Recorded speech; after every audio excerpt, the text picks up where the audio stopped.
আসসালামু আলাইকুম। আমরা আছি এখন ধানমন্ডি 32-এ। আপনারা যে ধ্বংসস্তূপটি দেখতে পাচ্ছেন এটি হচ্ছে স্বৈরশাসকের পাপের প্রতিফলন।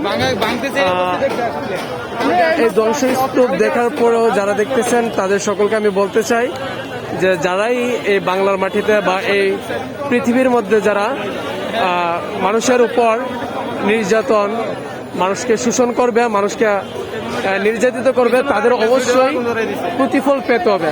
তারই একটি দৃশ্য আমরা দেখতে পাচ্ছি বর্তমানে, যে এই শেখ হাসিনা সরকার সে যেভাবে মানুষকে নির্যাতন, অপহরণ, গুম, আইনাগর তৈরি করেছিল, তারই প্রতিফল হিসেবে সে তার আজকে তার বাবার যে শেষ চিহ্নটুকু ছিল সেটিও জনগণ রাখতে দেয়নি।